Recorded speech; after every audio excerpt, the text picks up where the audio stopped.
नमस्कार दोस्तों, 12 मार्च 2021 के daily news analysis current affairs में आपका स्वागत है। बिना समय बर्बाद किए देखते हैं आज की पहली news. India at the rate 75 celebrations, PM to flag off march to Dandi on 12 March. प्रधानमंत्री नरेंद्र मोदी जी एक मार्च शुरू करेंगे साबरमती आश्रम से दांडी। ये मार्च बिल्कुल वैसी ही होगी जैसी हमारे बापू ने दांडी मार्च करी थी। ये जो सेलिब्रेशंस हैं, ये बेसिकली शुरू किया जा रहा है 75th ईयर ऑफ सेलिब्रेशन को सेलिब्रेट करने के लिए। बेसिकली हम लोग अपने 75वें इंडिपेंडेंस के साल को सेलिब्रेट करेंगे। 1947 में हम आज़ाद हुए थे, तो 75वां साल कब हो जाएगा? 53 + 22 यानी 2022 15 अगस्त हमारा 75वां आप कह सकते हो कि स्वतंत्रता दिवस है। तो इसको सेलिब्रेट करने के लिए यहाँ पे दांडी मार्च शुरू की जा रही है। 12 मार्च को ये दांडी मार्च शुरू की जाएगी, यानी कि बेसिकली आज शुरू की जाएगी। और अभी से लेके 75 हफ्ते बाद हम लोग इंडिपेंडेंस डे मनाएंगे 2025 का। इसमें बहुत सारे और कल्चरल और डिजिटल इनिशिएटिव्स भी लॉन्च किए जाएंगे as a part of celebration. Gathering होगी साबरमती आश्रम पे, जिसको खुद प्रधानमंत्री मोदी जी एड्रेस करेंगे। ये मार्च शुरू होगी साबरमती आश्रम में अहमदाबाद से to Dandi in Navsari. 241 miles की मार्च है। 81 लोग मार्च करेंगे, 25 दिन के लिए मार्च करेंगे। अलग अलग समय पे अलग अलग ग्रुप्स ऑफ पीपल यहाँ पे इन्वॉल्व होंगे, क्योंकि गांधी जी जैसा स्टेमिना सबके बस की बात नहीं है, हमारे पॉलिटिशियंस के बस की तो खासकर बात नहीं है। मिस्टर पटेल जो कि हमारे कल्चर मिनिस्टर हैं, प्रहलाद सिंह पटेल जी, वो पहले 75 किलोमीटर मार्च में साथ रहेंगे। ओरिजिनल दांडी मार्च की बात की जाए तो महात्मा गांधी जी ने इसको लीड किया था। 78 लोगों ने इस मार्च को शुरू किया था। 24 दिन की मार्च थी, ठीक है भाई। 12 मार्च को शुरुआत हुए थे, 5 अप्रैल 1930 को पहुंच गए थे और वहां पे सॉल्ट लॉ तोड़ के सॉल्ट सत्याग्रह शुरू किया था गांधी जी ने, ठीक है भाई। इसके ऊपर मैं ऑलरेडी 2 वीडियो बना चुका हूं, दांडी मार्च अपने स्पेक्ट्रम मॉडर्न हिस्ट्री की सीरीज में भी, और बहुत पहले मैंने सॉल्ट सत्याग्रह के ऊपर भी वीडियो बनाई है। और विनीत सर भी जल्दी ही आपके लिए वीडियो लेके आएंगे। जनरल स्टडीज पेपर 1 में द फ्रीडम स्ट्रगल में ये वीडियो आपको काम आएगी। नेक्स्ट बात करते हैं, PM to attend first Quad summit on 12 March. देखिए, एक्सेस टू कोविड-19 वैक्सीन, अभी क्या है, क्वाड की एक वर्चुअल समिट होने वाली है, ठीक है, virtual summit of coordinated framework Friday को। अभी इस वर्चुअल समिट में 4 कंट्रीज, बेसिकली जो 4 मेंबर्स हैं आपके क्वाड के, उनके head of the state participate करेंगे। तो यूएस प्रेसिडेंट जोसेफ बाइडेन होंगे, प्राइम मिनिस्टर नरेंद्र मोदी होंगे, ऑस्ट्रेलियन पीएम स्कॉट मॉरिसन होंगे और जापानीज प्राइम मिनिस्टर योशिहिडे सुगा होंगे, ठीक है भाई। ये लीडर्स हैं इंडो पैसिफिक ग्रुपिंग के, ये लोग मीटिंग्स में मिलेंगे। आप कह सकते हो मिस्टर बाइडेन का one of the first multilateral engagement है ये। और यहाँ पे व्हाइट हाउस ये दिखाना चाह रहा है कि इंडो पैसिफिक में ये अपने पार्टनर्स को कितनी इंपॉर्टेंस देते हैं। चाइना ऑलरेडी इस मीटिंग को एक इंडो पैसिफिक नाटो बोल चुका है और इस मीटिंग पे बहुत ध्यान दिया जाएगा, क्योंकि बीजिंग ने रिसेंटली पैसिफिक ओशन में जो अपना स्टैंड दिखाया है और line of actual control LAC पे लद्दाख में जो स्टैंड दिखाया है, उसके रिस्पॉन्स में मीटिंग में क्या कोई स्टेटमेंट आता है। हालांकि बहुत कम चांस है कि यहाँ पे कोई स्टेटमेंट आने वाला है। एक और चीज़ यहाँ पे देखी जाएगी कि इस मीटिंग के एंड पे एक ज्वाइंट स्टेटमेंट आता है, 4 अलग स्टेटमेंट्स आते हैं। देखिए, कोई भी जब मल्टीलेटरल मीटिंग होती है उसमें अगर एक ज्वाइंट स्टेटमेंट आता है, तो ज्वाइंट स्टेटमेंट का मतलब ये होता है कि हर कंट्री एक ही व्यू पॉइंट को अडेयर करता है। और जब एक ज्वाइंट स्टेटमेंट ना आके अलग अलग स्टेटमेंट्स आए, जैसे क्वाड के केसेस में 4 अलग स्टेटमेंट्स आ रहे हैं, मतलब इंडिया का अलग फॉरेन पॉलिसी व्यू है, जापान का अलग है, यूएस का अलग है, ऑस्ट्रेलिया का अलग है। तो ज्वाइंट स्टेटमेंट मतलब कंबाइंड फॉरेन पॉलिसी व्यू, एक ही रिक्वायरमेंट्स हैं, एक ही आप कह सकते हैं परसेप्शन है सारी कंट्रीज को, और अलग अलग स्टेटमेंट्स आ रहे हैं, तो मतलब अलग अलग परसेप्शन है। अब तक क्वाड के अलग अलग स्टेटमेंट्स ही आए हैं, एक सिंगल परसेप्शन वाला स्टेटमेंट नहीं आया है।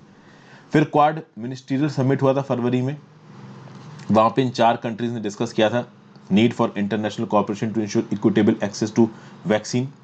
यहाँ पे इंडिया, जो कि दुनिया का सबसे बड़ा मैन्युफैक्चरर है वैक्सीन का, already 48 million doses, 4 crore 80 lakh doses दुनिया भर में एक्सपोर्ट कर चुका है।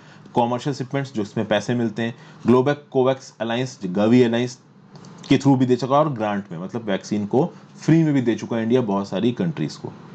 यहाँ पे क्वाड का इन्वेस्टमेंट चाहेगा इंडिया, इन ऑर्डर कि भाई इंडिया और वैक्सीन भेज पाए बाहर के देशों में, कोवैक्सीन की, कोविशील्ड की, जो भी उन देशों को चाहिए हो। फिर भाई इंडिया ने प्रपोज किया था कि जो ट्रिप्स वाले जो गाइडलाइंस हैं, ये कोविड की टेक्नोलॉजी पे नहीं लेनी चाहिए। जो कोविड वैक्सीन बनाई गई है ना, उसके ऊपर ट्रिप्स गाइडलाइंस नहीं लेनी चाहिए। ऐसा इंडिया क्यों बोल रहा है? क्योंकि अगर ट्रिप्स वाली गाइडलाइंस कोविड के ऊपर से हटा दी जाती हैं तो फाइजर और मॉडर्ना जैसी वैक्सीन जो कि यूरोप और यूएस में चल रही हैं, उनको इंडिया बहुत कम दाम में बना सकता है अपने देश में। जब तक ट्रिप्स का एग्रीमेंट लगा हुआ है तब तक इंडिया नहीं बना सकता। इंडिया का यही बोलना है कि जो ट्रिप्स का वेवर है आप दे दीजिए इन वैक्सीन को, ताकि हम सस्ती वैक्सीन बना पाए, दुनिया भर में दे पाएं। अमीर कंट्रीज बोल रही तुम लोग अच्छा मजाक कर रहे हो, यहाँ पे multinational companies billions of dollars खत्म करती हैं, hundreds of billions of dollars खत्म करती हैं रिसर्च पे, और तुम उनकी वैक्सीन को अगर फ्री में बांटने लगोगे तो आगे वो रिसर्च करेंगे ही नहीं। ठीक है भाई, तो यहाँ पे ये बातें बोली जा रही हैं। तो ये बात तो देखिए बिल्कुल सही है, वैक्सीन को डेवलप करने में hundreds of billions of dollars लगते हैं, और उसके बाद जिस प्राइवेट कंपनी ने इसको डेवलप किया है अगर उसको पैसे नहीं मिले कॉमर्शियल, तो फिर वो आगे कोई वैक्सीन डेवलप करने में पैसा खर्च नहीं करेगी। तो यूरोप और यूएसए जैसी कंट्रीज ट्रिप्स का वेवर नहीं देना चाहते वैक्सीन के किस में, इंडिया चाहता है ट्रिप्स का वेवर। अगर ट्रिप्स का वेवर मिल जाए तो इंडिया फाइजर और मॉडर्ना जैसी वैक्सीन को अपने यहाँ पे बनाने लगेगा बहुत सस्ते दाम में। जो डोज 5,000 की बिक रही है वो 50 रुपए की बिकने लगेगी, जो कि ऑब्वियस सी बात है यूएस और यूरोप नहीं चाहेंगे। फिर चाइना ये जो उइगुर मुस्लिम्स के अगेंस्ट अत्याचार करता है, इसको भी मोस्ट प्रॉब्ली यहाँ पे जो बाइडेन अपनी बातों में उठाएंगे। हालांकि इंडिया पब्लिकली इसको कितना एस्क्राइब करेगा ये सोचने वाली बात है, नहीं एस्क्राइब करेगा, क्योंकि ओपनली अभी भी इंडिया चाइना से पंगा लेना नहीं चाहता है। जनरल स्टडीज पेपर 2 में इंटरनेशनल रिलेशंस और ग्लोबल ग्रुपिंग्स में ये न्यूज आपके काम आ सकती है। फिर एक और छोटी सी न्यूज जो पिछले 2-3 दिन लगातार मैं करंट अफेयर्स में डिस्कस कर रहा हूँ। ओलाइव रिडली टर्टल्स अराइव एट गहीरमठ बीच। हर साल की तरह ओलाइव रिडली फीमेल टर्टल्स फिर से गहीरमठ बीच में आने लगे हैं, केंद्रापाड़ा डिस्ट्रिक्ट ओडिशा में। यहाँ पे वो अपने एग्स को ले करेंगे, जिसको बोला जाता है अरीबाड़ा। अरीबाड़ा को बोला जाता है मास नेस्टिंग। एक्चुअली अरीबाड़ा एक स्पेनिश टर्म है जो कि डिस्क्राइब करता है unique natural heritage of this marine species जो कि ग्राउंड पे आती हैं, मतलब हजारों की तादाद में किलोमीटर चल के ग्राउंड पे आते हैं और अपने एग्स को ले करते हैं। This annual mass nesting of the marine species ये 10 मार्च 2021 को शुरू हुआ in Nasi 2 beach of Gahirmatha nesting ground. 2000 turtles ने अपने एग्स को राउंड में यहाँ पे दिया है। ये 10 दिन तक चलेगा। 2019-20 मास नेस्टिंग सीजन में लगभग 7.3 लाख ओलाइव रिडले टर्टल्स आए थे। गहीरमठ बीच की बात की जाए तो उड़ीसा में है ये। भितरकनिका मैनग्रोव्स को बे ऑफ बंगाल से सेपरेट करता है। ये जो बीच है this is one of the most important nesting beach for olive ridley sea turtles in the world. पूरी दुनिया में one of the most important है ये। और ये Gahirmatha marine wild life sanctuary का पार्ट है। उड़ीसा में ये अकेली मरीन वाइल्ड लाइफ सेंचुरी है। कुछ इस प्रकार के लगते हैं आपके ये ओलाइव रिडले सी टर्टल्स। इनका जो साइंटिफिक नेम है वो है लेपिडोचेलिस हुलावैशिया। इनको पैसिफिक रिडले सी टर्टल्स भी कहा जाता है। चेलोनिडे फैमिली को बिलोंग करते हैं। सेकंड स्मॉलेस्ट नोन स्पेशीज है ये वर्ल्ड के, और मोस्ट इंडिपेंडेंट सी टर्टल्स हैं पूरी दुनिया में। वार्म एंड ट्रॉपिकल वाटर्स में पाए जाते हैं, पैसिफिक और इंडियन ओशंस में, कुछ हद तक अटलांटिक ओशंस में भी पाए जाते हैं। आरीबाड़ा करने के लिए 2 टर्टल स्पेशीज जानी जाती हैं, एक ओलाइव रिडले टर्टल्स और एक camps Ridley turtles. General studies paper 2 में बायोडाइवर्सिटी एनवायरनमेंट में न्यूज आपको काम आएगी। अगली news, Rajya Sabha passes arbitration and conciliation amendment bill. Recently parliament ने आर्बिट्रेशन और कंसीलिएशन अमेंडमेंट बिल पास किया।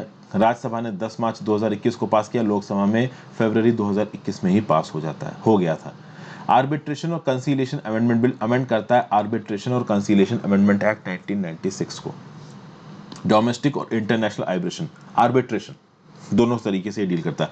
आर्बिट्रेशन मतलब मांडवली, किसी 2 पार्टीज के बीच में मांडवली। फिर it defines law to conduct conciliation proceedings. It replaces the ordinance. पहले इसके प्रोविजंस को इंप्लीमेंट करने के लिए ऑर्डिनेंस लाया गया था 4 नवंबर 2020 को। अब ये बिल आया गया है उस ऑर्डिनेंस को लेजिस्लेशन में बदलने के लिए।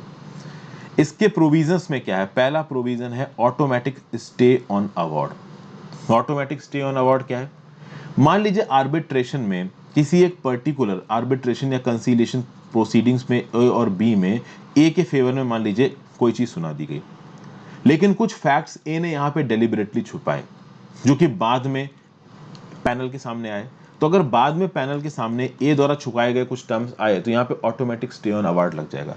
यानी कि आर्बिट्रेशन और कंसीलिएशन अमेंडमेंट बिल में अगर किसी पार्टी के फेवर में कुछ बता दिया जाता है और बाद में अथॉरिटीज को ये पता चलता है कि उस पार्टी ने गलत इंफॉर्मेशन दी थी, तो ऐसे केसेस में जो अवार्ड उस ए को दिया गया है, जो आप कह सकते हो कि फेवरेबल रूलिंग उस पर्टिकुलर पार्टी ए को दी गई है, उस फेवरेबल रूलिंग पे रोक लगा दी जाएगी, ऑटोमेटिक स्टे लगा दिया जाएगा। ये एक नया प्रोविजन इंक्लूड किया गया है। क्या बोला गया? It specifies that count can stay the arbitral award, even if there is pendency of setting aside of application. When the court is satisfied that relevant arbitration agreement or contract or making of award was induced by fraud or corruption. यानी arbitration agreement या contract में जो भी award दिया गया, अगर वो fraud और corruption से लिया गया है, तो जैसे A और B के बीच में arbitration चला, A जीत गया और B को $10 लाख देने हैं।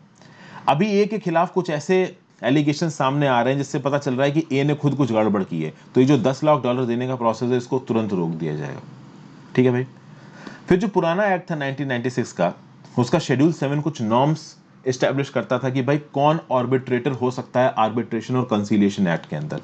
तो पहले नॉर्म ये थे कि एडवोकेट एक्ट 1961 के अंदर एक एडवोकेट जिसकी 10 साल का एक्सपीरियंस हो और वो ऑफिसर हो इंडियन लीगल सर्विस का, वही पर्सन यहाँ पे आर्बिट्रेटर बन सकता है। 2021 के बिल ने इस कंडीशंस को हटा दिया, ठीक है ना। शेड्यूल 7 फॉर आर्बिट्रेटर्स को हटा दिया गया है और ये बोला गया है कि रेगुलेटर जिसको चाहेगा उसको बना सकता है आर्बिट्रेटर। जो भी रेगुलेशंस होंगे फॉर अपॉइंटिंग आर्बिट्रेटर्स वो रेगुलेटर्स द्वारा अपॉइंट किए जाएंगे। ये जो शेड्यूल 7 में जो 2-3 एलिजिबिलिटीज थी ना, इन एलिजिबिलिटी को हटा दिया गया है 2021 के अमेंडमेंट के थ्रू। जनरल स्टडीज पेपर 2 में पार्लियामेंट की फंक्शनिंग के अंदर ये न्यूज आपको काम आएगी। और आज की छोटी सी important news last, India Japan space agencies review cooperation. India और जापान की स्पेस एजेंसी ने अपने बीच में कॉपरेशन को रिव्यू किया in earth observation, lunar cooperation, satellite navigation. इन्होंने बोला कि भाई हम अपॉर्चुनिटीज को एक्सप्लोर करेंगे to cooperate in space situational awareness and professional exchange program. एक बायलैटरल मीटिंग हुई रिसेंटली इसरो और जाक्सा के बीच में, इंडियन स्पेस रिसर्च ऑर्गेनाइजेशन और जापानीज एरोस्पेस एक्सप्लोरेशन एजेंसी के बीच में वर्चुअली हुई। इन एजेंसीज ने इंप्लीमेंटिंग अरेंजमेंट साइन किया for collaborating activities on rice crop area and air quality monitoring using satellite data. अच्छी बातें। फिर ये भी बोला गया कि ये लोग एक joint lunar polar exploration mission में भी काम करेंगे, ठीक है ना। ये जो एजेंसीज हैं ये एक मिशन पे काम कर रही हैं, एक लैंडर और रेवर भेजेंगी मून के साउदर्न पोल पे 2024 में। इस महीने की शुरुआत में इटली और इंडिया ने भी डिसाइड किया कि भाई अर्थ ऑब्जर्वेशन, स्पेस साइंस और रोबोटिक ह्यूमन एक्सप्लोरेशन में दोनों मिलकर काम करेंगे।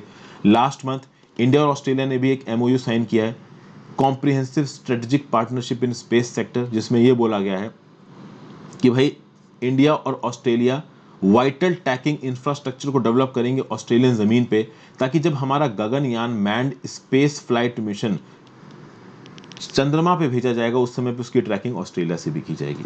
ल्यूपेक्स की बात की जाए, लूनर पोलर एक्सप्लोरेशन मिशन की, तो ये एक रोबोटिक लूनर मिशन है जिसको डिवाइस किया गया है इसरो और जाक्सा दोनों के द्वारा।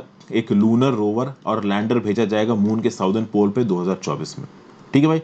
इसमें जाक्सा प्रोवाइड करेगा H3 लॉन्च व्हीकल और रोवर, इसरो प्रोवाइड करेगा लैंडर। लेकिन अब तक फंडिंग किस हिसाब से होगी, प्लानिंग किस हिसाब से होगी, उसके ऊपर डिटेल प्रोविजन अभी भी डिवाइस नहीं किए गए। जनरल स्टडीज पेपर 2 में awareness in the field of space और इंटरनेशनल रिलेशंस के साथ इसको कनेक्ट कर दो तो ये चीज़ आपके काम आएगी। So thank you for watching this video friends. I hope कुछ काम की चीज़ मिली हो। ज़्यादा न्यूज़ नहीं थी, जितनी लिमिटेड थी मैंने कवर कर दी। Have a great day. Good.